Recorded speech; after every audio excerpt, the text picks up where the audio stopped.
Hey Wanderers, and welcome back to Outlaws Wanted. Last time, the crew of the Honor watched the total destruction of Homestead. With their injured ship, they were only just able to escape death themselves with the help of their allies. Months pass, and the remnants of the Outlaws and Camilla's Keepers are on a remote and desolate planet trying to keep it together. Morale is low, supplies are short. Sully is still catatonic. The Outlaws are a moment from total collapse.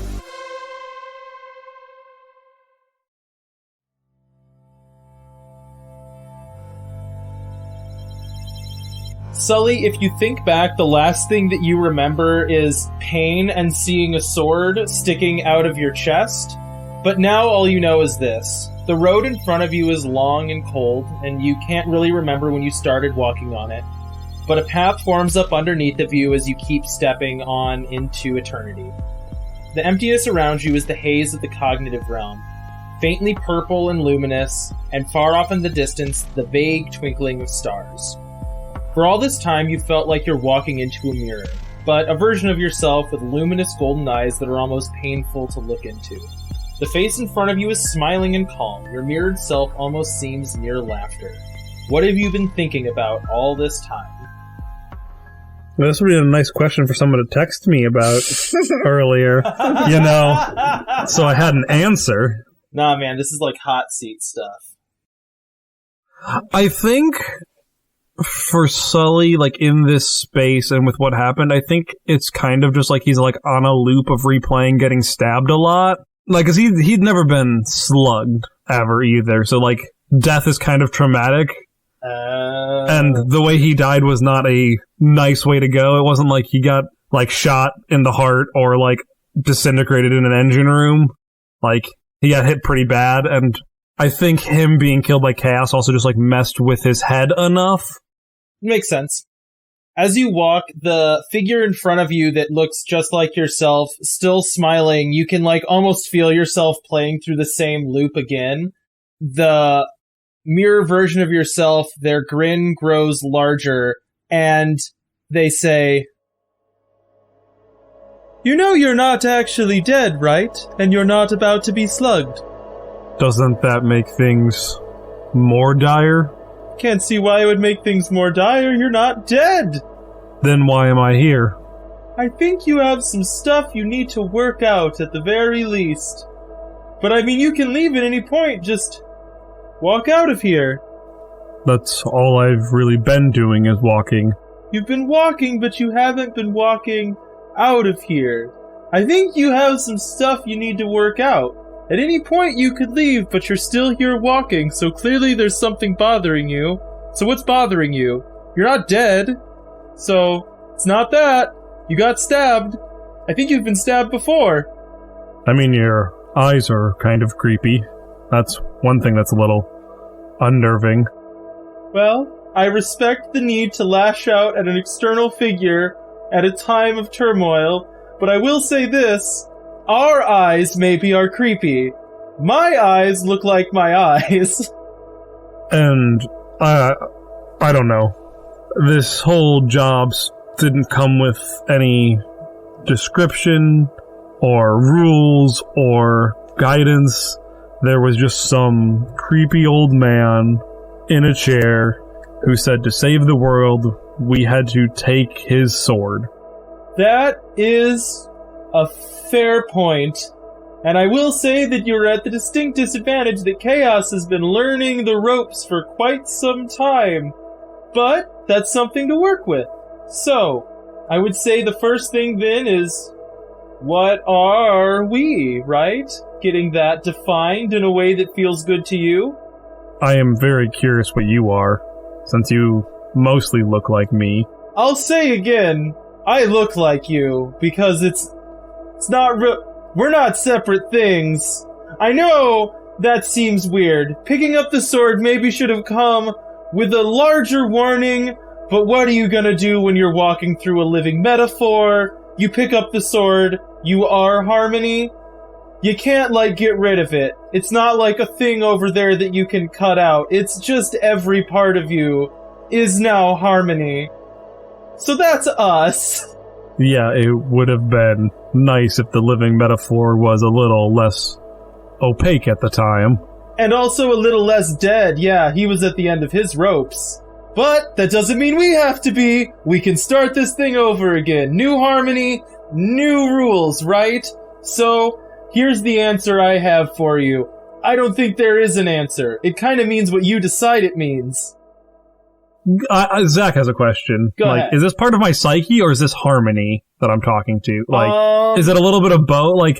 Am I having a conversation with myself I'm trying to figure out, or is this So the answer to those questions is yes. Is this a part of harmony? Yes. Is this your psyche? Yes, because those are the same thing. Okay, but it's not, okay.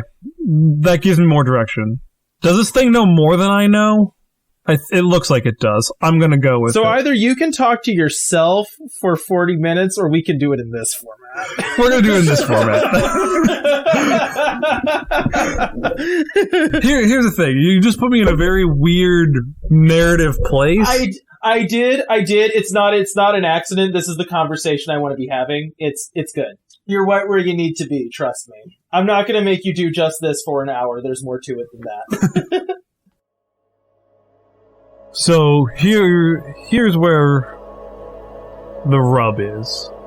It feels like this past harmony had a way that he did things, because the harmony before him did it that way, and the harmony before him did it that way, and the harmony before him did it that way. On through eternity, or to the beginning of creation. And we lost. That didn't work. And we can blame it on the Wayfinder, or Wayfarer, or whatever that ship was called. We can blame it on Hector. We can blame it on whatever. But at the end of the day, the genie is out of the proverbial bottle. And I don't think we can go back to our one-on-one champion fights. Chaos has already mounted multiple champions of some fashion. And they may not all be as strong as his main champion, but we are trying to fight him with one champion versus infinite, potentially, and dead harmony is just cure the cancer, and it's not how it works. As you say this is where you're kind of remembering at this point, but who knows how long you've been walking into this mirror version of yourself. So for what might be an eternity, for the first time, that mirror version of yourself fades. And in front of you, there's a stage laid out in front of you. And you can see small figures acting upon it, right? Imagine this not dissimilar from the, Horcrux, or not the Horcrux, the Deathly Hallows story in Harry Potter, right? It's almost done in pantomime. I was thinking of more sock puppets. Kind of. I mean, yeah, not an inaccurate way to think about it. Here's a blue sock for Sully, a sock with dreads for Jila. Mwah. Fan art, fire up. And as you walk closer, in an Alice in Wonderland kind of way, you feel yourself shrink down to be a player in this play. Around you are little carved wooden dolls of a cute little town, cute little village. And then off in the woods you hear a howling. And rushing out of the woods you see a ferocious rabid wolf that starts destroying everything in the town. Carrying off children and clawing at structures. Fires begin to spread. What do you do? Can I attack the wolf? You can. What weapons do I have? None. Just roll blast some baddies. It doesn't matter what I add. I got a 10 plus whatever, so as long as I'm not adding charm to this, I'll be fine. As you run towards this wolf, all of your instincts being save the people around me, obviously, you can see the wolf, its face kind of sharpen and grin wickedly as this is the challenge it wanted, right? As soon as you lock into combat with this wolf, choking at its snarling mouth and trying to keep paws off of you as you're landing blows against it while also taking scratches on your body, you can feel how joyful it is that this is what it wanted. This is what it was trying to do. And you are locked in combat with this wolf. What do you do? I think Sully releases it. You release the wolf, and it starts terrorizing the town again. I think he starts trying to organize the people to help themselves, sort of. So you said like stuff is burning, so he starts like coordinating people doing like a bucket line, and he starts getting people to have weapons to fend off the wolf. Roll plus weird. 12. It's almost like you have a good weird score. It's almost like I'm the only person in this entire game that uses magic. You can see it playing out like in, what's it called? Like montage, right? The bucket line forms up and the small little, painted wooden buildings, water's thrown on them, and the, what would have been like orange cloth with air blowing behind it is put out. Then you can see a patrol being formed that maybe at first you lead, but then later is led by the town, that constantly patrols the forest every night. And over time you can see the town behind you growing bigger and the population there thriving. But all the while, there is always a wolf in the behind a wall, pacing back and forth, teeth bared, its eyes locked on you. You feel yourself growing again and see this play kind of playing out on the ground in front of you, now miniature, and what once would have been like kind of a scary thing to fight a giant wooden wolf is now like, oh, this small little thing that barely matters at all, right? It's like clearly a farce. Yeah. Or a fake, right? And across from you, you can see the mirror version of yourself looking down and smiling again. That was an interesting solution. Yeah, it didn't get rid of the wolf, but I don't think any other solution has, since... What if the wolf gets out, though? Isn't that always the question? Whether we stand alone or we stand together? What if Chaos got out with one person guarding the cage, or the town, or however you... I'm mixing up metaphors at this point, but we only had one person guarding the town before and the wolf got out, and look at where that's left us. Whole planets have been rended asunder. My entire faction is gone, corrupted, the galaxy's at war. I guess my point is, yes, all of that's true, right? I think, both me and this, like, figure that is standing in front of you pause for a moment. Were you not in the galaxy trying to put up the wall before? You mean once I took the sword? Or beforehand? Well, and before, frankly. I mean, this isn't a new thing for you. Yes, but what we were doing was... we were more putting up a fence to stop rabbits, and then a wolf came. Like, we were stopping rabbits from stealing carrots and and feeding them and teaching them to get along, and then all of a sudden the wolf came and started eating us. As you're having this conversation, you just find yourself walking again. The image that was before you, or like the little wooden play that had been in front of you before, has at some point faded off into the background again, and now you are walking through the cognitive realm with a pathway forming up in front of you and the spectral version of yourself in front, or mirrored version of yourself in front. I can understand what you mean by that. I do feel that we were a little bit unfairly prepared for this. As I said, Chaos has had some time to prepare, get good at what they can do, literally amass an army. Chaos started doing this before any of the factions really existed, it seems like. Or at least... Yeah, I think that might have been because of Chaos. I guess what I'm wondering is what's different this time when we get out of here. We're not alone. I feel like us not being alone is a big difference. Above and beyond trying to pretend like we can get all of the factions to work together, or most of them, since I guess the Interstellar Council is kind of gone, like completely to chaos and corrupted. But even if we ignore the fact that we might not get everyone to be best friends, I as Harmony, have people to support me. I have Jila and Captain Malcolm Llewellyn and Vaika, which is something that Harmony's never had before. At least, from my understanding of it. It seems that we have always worked alone, and having people there to help us might be different. I can see what you mean. And again, that figure in front of you puffs out into, or just kind of fades away, and you find yourself on board the Honor. You recognize this as the last moments of the fight that you were in before you crash landed on Roke, where you were shot down by that big dragon creature.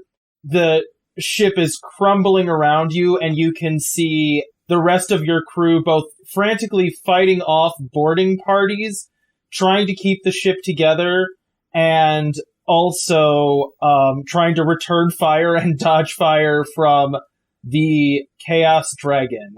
What do you do? Am I also doing stuff in the... Is there like another version of me doing stuff, or no? No, I would not say so. I go try to fend off the boarding parties. Alright, so you rush forward and draw your particle magnetism sword and start swinging at the boarding party, trying to fend them off. And all around you, the scene, instead of being loud this time, is dead silent. You can see your party members mouthing words, but no sounds are coming out. The parts of your ship that are exploding aren't making any noise. The gunfire from the corrupted Imposition soldiers that are trying to board the ship aren't making any noise. There's just silence as you continue this fight, trying to hold off increasing numbers of boarding soldiers.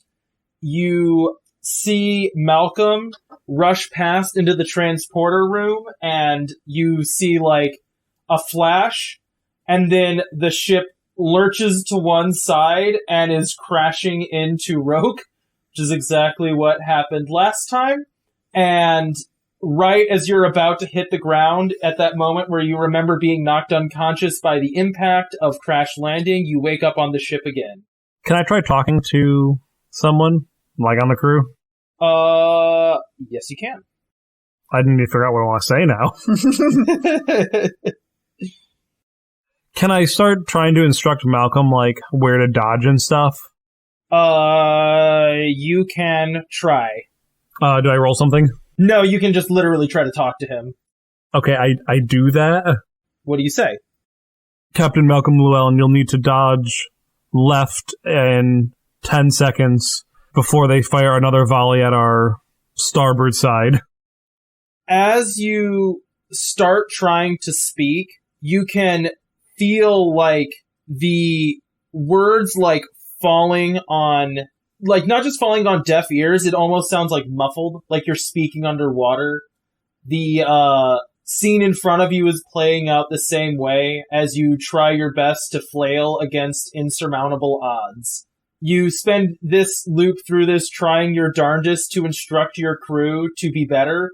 You feel like at times it might even be helpful, like maybe like, oh, we could have moved here, we could have done this differently. And the combat still goes much the same. Like, even if you do, like, literally manage to, like, you know what's gonna happen, you shove Malcolm's hand and get him to dodge this one incoming volley of fire, 2 less people board your ship. The next moment, you're hit by 3 more shots, you're boarded by corrupted Imposition soldiers, and your ship crashes onto Roke, and you wake up again on a ship being attacked. I guess I can try to attack the dragon? You can. When you say attack the dragon, do you mean in the cognitive realm? Yeah, I wasn't sure how that worked. This is layers of what's it called?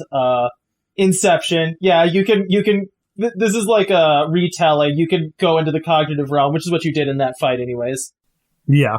So I'll do that and attack it. Roll plus weird. 14. You rush up to the dragon, it rears back and lunges at you. With a 14, you swing cleanly and decapitate the creature. You hear a faint, like, scream as the dragon, like, all of the chaotic flesh around it is slowly unmade. as it disintegrates into like a gooey pile of nothing. You have a moment to feel triumph before you feel the familiar stab of Chaos himself stabbing you in the back, and you wake up on board your ship, falling apart under fire.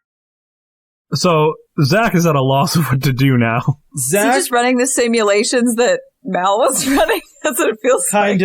Kind of. Look at it this way. Is one at a time killing off Chaos's, like, minions a sustainable way for Sully to defeat Chaos? No, but I also don't see a large quantity of minions around for him to take out at once. Well, I'm trying to think of the right way to phrase this. Think about other ways that Sully could solve this problem. I don't want to just, like, speak the answer to your face or an answer to your face, but let me phrase it this way. What Sully needs to find for himself is a change in the way they handle Chaos, because fighting it does not seem to be working. Like, head-on, punching Chaos to death is not working. Okay, so I want to wait until the first boarding party comes on. Okay. And then I want to try to grapple them and infuse them with harmony, juice, magic, power. Roll plus weird. That'll be a 14. The first boarding party crashes in, and in muted colors and almost no sound, you can see this replay happening again, the same as it's happened so many times. This time you reach out, and instead of trying to fight them, try to use your powers of harmony on them. You see their eyes clear immediately, the chaos being washed away from them, and then something else happens beyond just the nature of being able to remove chaos from them. You see a faint glow in their eyes that does not completely, like, wipe out their irises like chaos did, but rather just leaves them faintly glowing. In your mind, suddenly you don't gain necessarily the ability to read their thoughts, but, like, you gain an empathetic connection. You understand them fully as, like, you would a friend that you have had for a long time. It isn't reading their mind, it's knowing them in the truest way possible. Their eyes lock with yours, and for the first time you hear a voice in this over and over and over retelling. What can we do to help? I believe you are in danger. Well, we need to stop this dragon from destroying our ship, and I think we need to help fix the other boarding parties that they're about to send over. Certainly we can assist. One of them drops their rifle and runs down and gets on, like, the guns and starts returning fire against the dragon that is attacking. The other two wait for more missiles to hit, and as soon as, like, more boarding parties jump through, they, like, just kind of try to restrain them or, like, push them up against walls. Mm-hmm. And in this way, you kind of continually manage to keep, like, converting more and more and more and more until, like, your ship is almost crowded with allies and is able to be, like, kept in good repair long enough to keep the fight going and allow you to, like, land the ship safely without smashing to the ground and being knocked unconscious. This time, you can feel Chaos stepping through a portal behind you as he has before, and as you have imagined happening time and time again.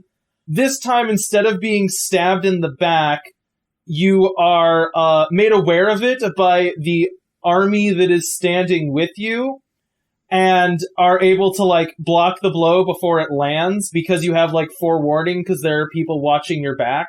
When this happens, you can see this, like, retelling version of Chaos immediately retreat back when the initial attack fails. And again, you find yourself walking in the cognitive realm with the ground forming up in front of you. The mirror version of yourself still smiling and almost seeming near laughter.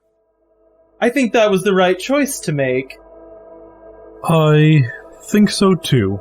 I will say, I like all of this, and I think that we have an idea, at least an ethic maybe to work from. This next part we're gonna do together, but it's gonna be different. Figuring this stuff out when we're here, it's kind of low stakes, but once we're back, Chaos is going to be our opponent, and not a retelling or a puppet show of it. It's gonna actually be Chaos, and their goal is gonna be to keep us off to keep us off balance. They'll do whatever they can do to make you uncomfortable, and to make you slip. So, just keep that in mind for what comes next. Yeah, I mean, that's good to know, but I think this plan of ours will make them more afraid of us. The mirror version of yourself disappears again. In front of you, you see the non-destroyed fount of duality. So that was that place that you found in the cognitive realm originally, that was split apart and shattered. This time, it is formed back together in its original beauty, and it is a breathtaking structure to see.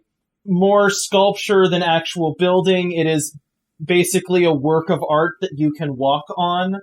Your mind reels as you climb slowly through this structure, seeing detailed carvings of conflicts through the years between harmony and chaos, until finally you reach the top in that same place where you found the fount and you found harmony and took the sword.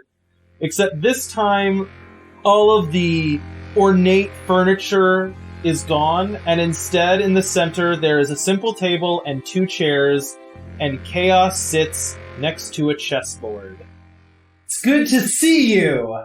It's been a while. I think last time I might have stabbed you through the chest! Yes, that seems to bring back some memories. Well, don't worry, it's not over yet. We still have plenty more to play. Would you care to join me? And he gestures down at the board. I'll sit down. You sit down. He is playing white and moves, a pawn as an opening move. I play the game. I'm not going to play chess through Discord with you. You don't have to play chess through Discord. It's fine. So I understand that you wanted Chaos to make the first move, but having Chaos be white and Harmony be black is a bit... Seems backwards. There are no mistakes. I'm like a Gandalf. I arrive exactly when I mean to. So, yeah, Chaos makes the first move, moving a white piece, whatever. Chess match ensues. As you move your first piece, in the open cognitive realm around you, almost like a giant projected movie in the swirling purplish fog, you can see images playing out. So when Chaos moves its first piece, you see on the initial imposition planet that you went to, the strife between the Galactic Alliance and the Imposition when you first arrived. So it's an occupied planet on the brink of war, barely managing to keep peace. A lazy leader and a one that's just trying to do his best but is ignored sit on the planet, not able to hold it together. You move a piece and you see yourself landing and beginning to have conversations. You see yourself meeting Rex Lancer and trying to clean him up. You see meetings of lay magistrate Norn, where you find out that he's also just doing his best and trying to hold the world together. With a smile, Chaos moves another piece forward, and above you, you can see fire raining from the sky on the planet, and a massive assault plunging this already on the edge of war planet straight into chaos.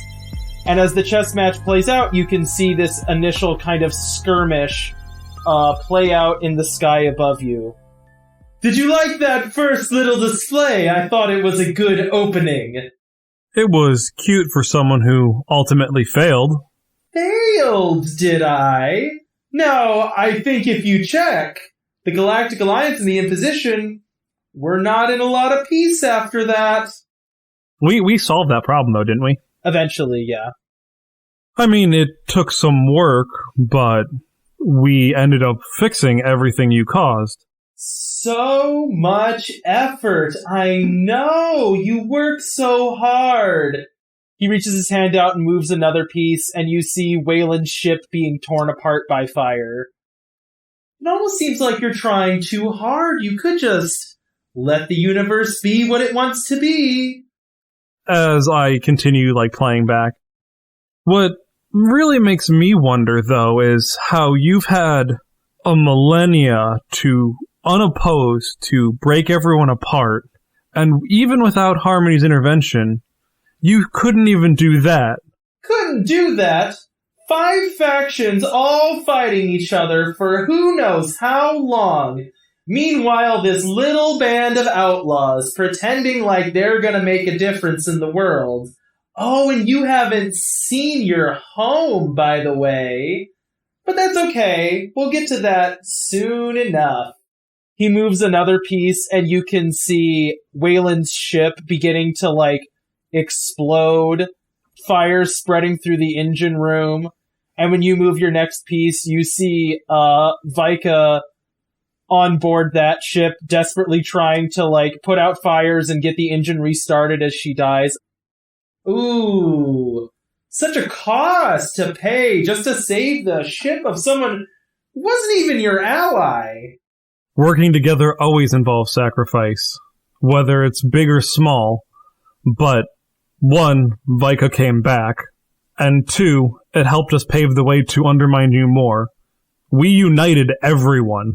You did. You were doing so well, and then he slides another chess piece, and you almost know, oh, that's probably what this next move is going to be. You expect to see the fall of Avis, right? Your home world, or the world that the Keepers are based out of. But instead, you see your original home planet.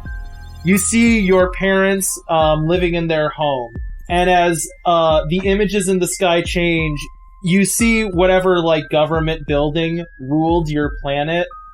And behind every door and in every aspect of the ruling body of the government, you see black eyes and chaos. See, you didn't though, right? Because I just borrowed your home world a little bit. And not just your home faction, your home world too. Heard from Mommy and Daddy Dearest lately, or no? Do you know what I just realized? I don't feel like you really instill chaos. Can a puppet master really have chaos? Every piece is moving how you want it to. Well, that's true. If you gave free will to these people, this wouldn't have happened, but you can't do that. We weren't fighting enough for you. We united against you, and the only thing you can do is puppet people to make these conflicts happen. Free will's overrated. That's not what I'm about. Sometimes people make the wrong choice. Given a long enough amount of time, if you let people to their own devices, this is what they would choose. I help them along the way because I'm impatient and I want to see the light show. He moves another piece, and you can see, the fleets of Interstellar Council ships, once designed for exploration, now strapped with guns, ready for combat. You can see them flying off into Imposition and Galactic Alliance space, just creating chaos. See, they're all willing to do it. I'm not controlling every one of those people. I just have to control a couple. Just a few right people. And then the rest of it just takes care of itself, you know? You say that, and yet, the Galactic Alliance, the Imposition, the Outlaws, Guild of Commerce, we all united against you. Or did you just not control a few enough right people? It's a work in progress. This is a game. As you move pieces again, you see Malcolm giving his ship to Camilla to help her save the Keepers, and you see then those Keepers riding to your aid many times after that fact. At this point now, the game is beginning to wind down. There are fewer and fewer pieces left on the board, and you're beginning to feel, at least in the game, like you're losing more pieces than Chaos is. Chaos moves another piece, and you see the image of Roke shattered and your ship crashing on it. You see the combat with the dragon, and finally you see yourself being impaled. You can see at this point that you are in check, and things are not looking good for you in this game. You're right, you have been annoying, but I think in the end we both know what the real rule is here. The truth is, all this stuff falls apart, and all I do is nudge it. You can try as hard as you want to stop me, but the thing is, you're gonna have to try a lot harder than I am, because all you have to do, give people a little push, and they go straight to chaos. Whereas you're gonna have your work cut out for you. So anyways, check. Think it's your move now. Just because something is easy does not mean it is right or for the best. And just because we have to work to keep harmony does not mean it can't be done. Your plan of a millennia fell apart in 6 months with a little nudge back. As soon as you say that, you don't, remember walking out of this place. You don't remember leaving. You just jerk awake on board the Honor. The room is dark. There's only a few faintly glowing machines by you. You can hear, just a monitoring beep, maybe, and nothing else. The ship is entirely silent. What do you do? I do the thing anyone who wakes up in a hospital does. Gets on a bed, rips the needles out of me, throws them on the ground. You, the trained doctor, immediately start ripping needles out of yourself. No, I think he, takes stock of his surroundings and, tries to figure out if it's real. Well, for the most part it is, yeah. I would say that, it's far more linear. Things aren't moving around. You don't see a, ghost version of yourself or anything like that. Well, then I'd probably look at my vitals and then seeing that they're probably fine, start undoing stuff because I know how to actually do that. When you look at your vitals, you catch a glance at, a glimpse of your reflection in one of the machines, and the only thing you notice is that your eyes are not totally opaque white, but they're getting there. Whatever color your eyes used to be, right now they're just glowing gold for the most part, and then faintly behind that you can see your normal eye color. Well, that should have been expected, probably. Yeah, I think I unhook myself and go try to find my stuff. Okay, so who's still in the ship at this point? Would it just be... Well, would it be nobody, I guess? Where's everyone at? What time of day is it? This would be... Actually, here, let me answer that for you. Vi is gone all day, so... Do you sleep in the ship? I sleep in the ship. This would be 5 in the morning. This is barely dawn. Okay, then yeah, she is sleeping... Well, probably about to get up. So I think what this is that, Sully, you just, walk out of the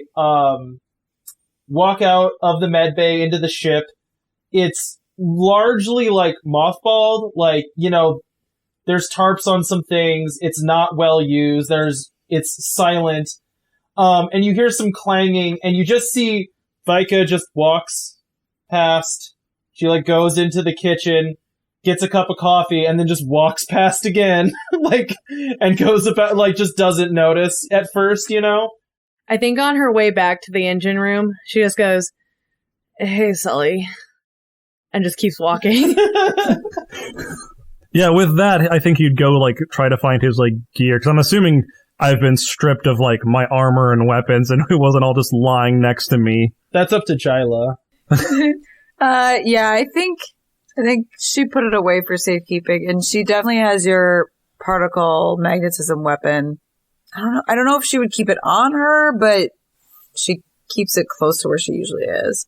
I guess you should decide that. Do you have it with you right now? Do you use mine instead of yours now? I don't think so, because I think she doesn't want to, offend you. I took it as more that she keeps it to as like not a memento, that's the wrong word, but keeps it as like a reminder that's like this Sully's coming back. I'm going to keep this for him. Yeah, I don't. like a trophy of her kill. Yeah. It's what she does with all of her boyfriends, like just whenever she finally gets rid of That's what's one. in her workshop. Yeah, that's why she just let everybody in there. She's like the predator. No, I think it's in her workshop. I don't think she wants to be sullying it with what she does. But if you took it with you, you could have dual wielded the next episode. Oh, could she have? I didn't know that she was still alive. Hey! Next episode, Jila, you wake up. You're walking on a path that forms in front of you. Jila, you wake up dead. It's a Metallica song. Okay, you go find your stuff in Jila's room. It's not even my room it's not our room anymore, it's just Jila's room. I think after that, like, seeing Jila not there, I'll go, like, back to the engine room. I think somewhere between that, Vi realizes what she actually saw, and you hear, like, a coffee cup clatter to the ground, and right before you reach the engine room, she's, like, rushed out the door, like, hanging onto the door frame, is just like, hi! Are you okay? Why are you up? I think I'm the most okay that I've been in months. Are his eyes still weird? Yeah, his eyes are still glowing gold, yeah. Okay. I'm up because I'm better. I don't really know how to answer that. My vitals looked good. I checked that before. Also, whoever put in the IV, excellent placement of the syringe. Vi kind of like, she like takes a couple steps closer to you and just like reaches out and like, I think she kind of like touches your shoulder. Sully, I hate to tell you this, you're looking a little weird. Did you notice the glowing eyes? Yes, that seems to be a side effect of harmony and regenerating. Oh, okay. Well, the good news is you still seem to be here physically, and I didn't just see you're not a ghost with the funky eyes. Wasn't expecting to see you first thing this morning. Were you like gone? What happened? I mean, I was in the cognitive realm for a little bit, but I'm not sure why it's alarming. I've been out before. Did you see the date? Do you know? What day is it? Vi gives him the current date. Oh, well. Yeah, you've been gone for a long time. Okay, sorry, I'm getting my thoughts together. Are we still on Roke? No, we made it off of Roke. That planet kind of collapsed. Yeah, it didn't look very stable, so that Yeah, it was pretty bad. Okay, there's a lot that we have to catch you up on, but I think we need to get a hold of Jila. Hang on. Just come with. Let's just go to the helm. Just follow me, and let's see if we can contact her. And Vi goes up to the helm and to the communication. Okay. And tries to hail the ship that Jila is on. You get no response. Okay. Camilla. Okay. Call Camilla. And she, like, whatever Bluetooth cell phone communicator so Camilla's thing. face pops up, like, on the little holo display that you have on the bridge of the ship. Hello? What, hi, Hey. Jila. Or Vaika, sorry, gosh. I'll get it right one time, I swear. Hi, Vaika, how are you? Fine. Did Jila's ship go out? Yeah, Jila's ship went out, yes. Have you heard from her, or I don't know who you sent with her, did he message back? Well, so, about that. We need to talk. Okay. Yeah, apparently we both have to give each other updates. Oh, well, you go first. Okay, well, and she, whatever... He points the camera Yeah, at Sully. points the camera at Sully. Oh, gosh, Sully's awake. Okay. Hi, Sully, how are you? Other than, well, I mean, I feel great. My eyes are Glowing a gold. little weird. Yeah, weird. Very weird. I mean, I think I've found peace with myself, so I think it might be a side effect of that. I'm still figuring out everything, but... I'm glad you found peace with yourself. That's good. Jila's ship has been blown up, and we, assume she is dead. Oh, okay. Oh, I'm sorry. The ship's gone? The ship exploded, yes. So all sensor data indicates that the hull of the ship hemorrhaged open and all of the atmosphere was sucked from it, yes. We sent her to get back a stolen map that would lead chaos to us. So okay, you didn't tell me about that yesterday. I did not. But anyways, we need someone to go after the map still. So you're kind of our remaining crew. I will go get Captain Malcolm Llewellyn up, and how fast can we get the honor up and running? It looks like you kind of packed it away. No, I always have the honor ready to go, or whatever ship the DM decides that we're taking. Yeah, you can take the honor. Yeah, it has a skip drive. Okay. Okay, yeah, Vi always sets it up every night so that we can run if we need to. So, yeah, the honor's ready to go. We just, Camilla, I think we need to, when we get back, we're gonna have a talk, cause... I feel like that's probably true. Yeah. Go get the map, because if that falls into Chaos's hands... No, Vi hangs up before she finishes, because she's like, she understands what's happening, but she doesn't want, but because Camilla didn't tell her, she just wants to hang up and get move. Yeah. Just go.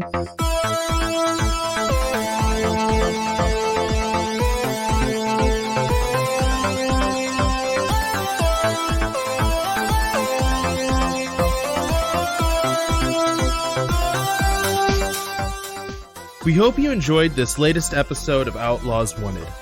Music for this show is from danosongs.com, audionautics.com, zapsplat.com, and in the public domain. If you like this show, you can check out more of our actual play podcasts at the Wandering Gamer Network's website or on Podbean. You can also interact with us on Twitter, Facebook, and Instagram. We also post Let's Play videos under our YouTube channel, the Wandering Gamer Network, and on Twitch we can be found at wandering_gamers. Now remember, it's not the outlaws that make trouble, it's trouble that makes the outlaws.